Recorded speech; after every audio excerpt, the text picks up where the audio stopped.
There are some enemies you can see, and there are others who smile with you, eat with you, and secretly wish for your downfall. This is the story of Thomas, a man who had success, respect, and a loving family, but almost lost everything because of envy from someone very close. Stay with me till the end, because this story might change how you see people around you. Thomas lived in Lagos, Nigeria, the busy city that never sleeps. Every morning, he woke up before sunrise. He would sit quietly for a few minutes, say his prayers, and prepare for the day. Thomas was a bank manager in one of the top commercial banks. He wore clean suits, drove a comfortable car, and lived in a beautiful home. But what made Thomas special was not his wealth. It was his heart. He was kind. He treated his staff with respect. He helped struggling customers. And he never looked down on anyone. At home, he was a loving husband to his wife, Grace. Grace was gentle, wise, and supportive. Together, they had 5 children, 3 boys and 2 girls. Their home was always lively. Laughter in the evenings, homework discussions, family dinners. It was a home filled with peace. Even with all his success, Thomas never forgot where he came from. He was born in a small village in Benue State, near Makurdi. Life there was not easy. He grew up farming with his parents, walking long distances to school, sometimes studying under a lantern at night. He had 2 brothers, Jacob and Moses. Moses was younger and respectful. He tried his best, even though life was hard. But Jacob, the eldest, was different.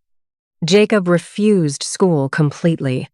He believed education was useless. He preferred staying in the village, doing small jobs, and depending on others. While Thomas struggled and pushed forward, Jacob stayed behind, slowly becoming bitter. One December, Thomas decided it was time to visit home again. He told his wife, "Grace, it has been too long. I need to see my people." Grace smiled. "Then go and greet them well." Thomas prepared for the journey. He bought bags of rice, cartons of noodles, clothes, shoes, even small gifts for children in the village. His car was fully packed. When he arrived in the village, word spread quickly. "Thomas is back!" people shouted. Children ran after his car. Elders came out to greet him. He stepped down, smiling, greeting everyone respectfully. He shared the gifts, gave money to those in need, and listened to people's problems. The village loved him, but not everyone was happy. Jacob stood at a distance, watching. He saw how people surrounded Thomas. He heard the praises. "Thomas is a good man.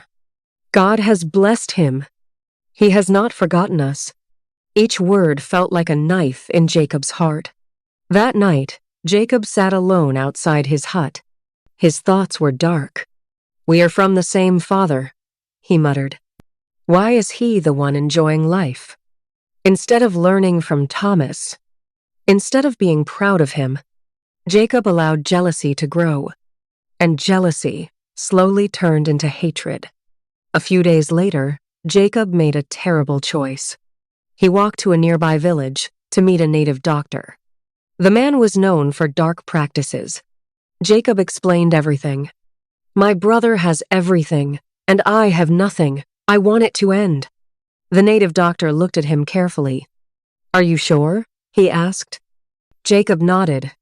The man prepared a charm, strong and dangerous. "This will not fail," the native doctor said. "Place it inside his car. Once he leaves the village, the accident will happen." Jacob took the charm, his hands shaking slightly. But his heart had already become hard. That night, while everyone was asleep, Jacob quietly approached Thomas's car. He looked around. No one was watching. He opened the door slightly and hid the charm deep inside. Then he stepped back, breathing heavily. "It is done," he whispered. Meanwhile, Thomas continued his good works. He visited homes, helped the sick, encouraged young people. One person he never forgot was Mama Rebecca. Rebecca was an old woman who lived alone at the edge of the village. Years ago, Thomas met her struggling with food.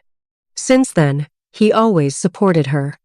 Food, money, clothing. He treated her like his own mother. Soon, it was time for Thomas to return to Lagos. People gathered again to say goodbye. "Come back soon," they said. Thomas smiled and waved. He entered his car, started the engine, ready for the long journey. But then, something came to his mind. "Mama Rebecca." He paused. "I have not seen her this time." He turned off the engine. "I must go and greet her." Thomas drove to Rebecca's house. She was sitting outside, slowly sorting some grains. When she saw him, her face lit up. "My son," she said, with joy. Thomas greeted her warmly and brought out the gifts. But as Rebecca stood up, she suddenly became quiet. Her eyes moved toward the car. Her expression changed. She walked slowly, carefully, like someone sensing danger.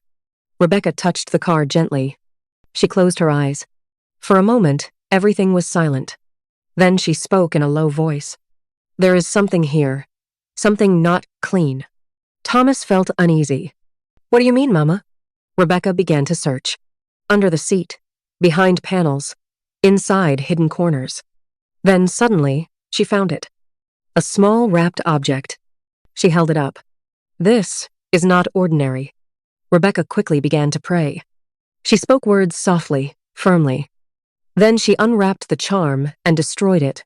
She threw the remains far away. Thomas stood still, confused, afraid. Rebecca turned to him. "My son, someone wants to kill you." Thomas's heart dropped. "Kill me? Who would do that?" Rebecca shook her head slowly. "Not all enemies are far away. Some are very close." She continued. "Be careful, Thomas. Do not trust easily. Not even friends. Not even family. And never allow people to handle your car carelessly." Thomas sat down quietly. His mind raced. Who could do such a thing? Then, slowly, Jacob's face came into his thoughts. The cold looks, the silence, the bitterness. His heart became heavy.